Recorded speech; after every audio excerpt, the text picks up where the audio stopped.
শুক্রবারের জুমার নামাজের সময় মসজিদে এত মানুষ যে মসজিদে জায়গা নাই, বাইরে গিয়ে বসতে হয়েছে।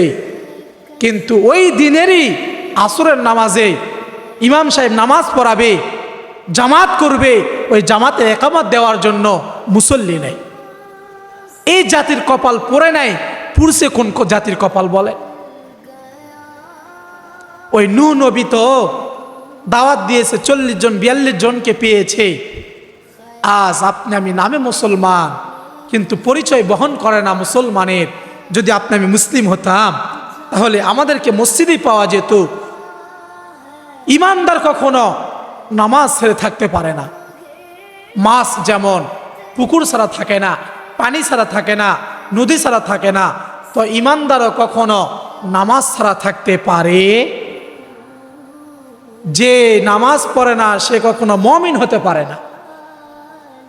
কারণ ঈমান আনার পরের ভিত্তিটাই হলো নামাজ, 5 ওয়াক্ত নামাজ। আজ নামাজের বড় অভাব, নামাজ পড়ে না মানুষ। আজ মানুষ জীবনের প্রত্যেকটা চাহিদা পূরণ করে, প্রতিটা কাজেই মানুষকে পাওয়া যায়, কিন্তু ইবাদতের জায়গায় পাওয়া যায় না। এটা আমাদের জন্য বড় দুর্ভাগ, এটা আমাদের কপাল পোড়া, এটা আমাদের জন্য খারাপ, এটা ভালো নসিব নয়, এটা সৌভাগ্যবান ব্যক্তির পরিচয় নয়। বন্দেগী ছাড়া জিন্দেগি সুন্দর হয় না, বন্দেগী ছাড়া জিন্দেগি আল্লাহর কাছে কবুল হয় না। আল্লাহ তাআলা কোরআনুল কারীমের মধ্যে বলছেন, সূরা মুলকের মধ্যে আছে, আল্লাযী খালাকাল মাউতা ওয়াল হায়াত লিয়াবলুয়াকুম আইয়ুকুম আহসানু আমালা। আল্লাহর কাছে এই হায়াত আর মাউতের মাঝে একটা মাঝখানে একটা সময় আছে, এর নাম হায়াতে জিন্দেগি। এই দুনিয়ার সময়, এই সময়ের মধ্যে যা কিছু আমরা করব এটা হলো পরীক্ষার হল, এটা হলো পরীক্ষার হল। এখানে আমরা যা করব এটা আল্লাহ তাআলা কিয়ামতের ময়দানে এর প্রতিদান দান করবেন, এর ফলাফল দান করবেন, এর ফলাফল আল্লাহ তাআলা দিবেন। যার বদৌলতে কেউ যাবে জান্নাতে, এর বদৌলতে কেউ যাবে জাহান্নামে।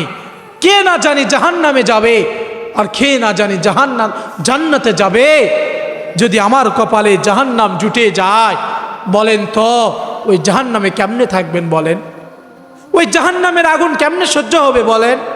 ওই জাহান্নাম তো বড্ড ভয়ানক জায়গা, ওই জাহান্নাম তো বড় ভয়ানক জায়গা।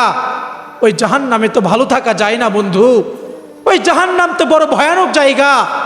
মৃত্যুর পরে যদি মালিককে খুশি করে না যেতে পারি, আগেই বলেছিলাম একটা বেডরুমে একটা সাপ নিয়ে ঘুমানো যায় না, কিন্তু কবরস্থানে কবরের মধ্যে একটা সাপ থাকবে না, 70টা সাপ থাকবে।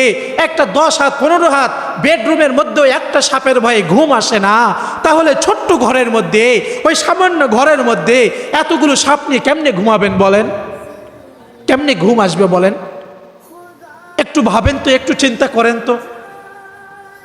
মালিক আপনাকে আমাকে বারবার বলে, রে বান্দা আয় ফিরে আয়, ফিরে আয়, ফিরে আয়। আমার কাছে ফিরে আসলে আমি আল্লাহ তোর জিন্দেগির সমস্ত গুনাহ মাফ করে দেব। শুধু মাফ করে দিব না রে, তোর এই জিন্দেগির গুনাহগুলোকে আমি আল্লাহ নেক দ্বারা পরিবর্তন করে তোর আমল নামায় সওয়াব লিখে দেব। আল্লাহ তাআলা আমাদেরকে তার ইবাদত করার তৌফিক দান করুন।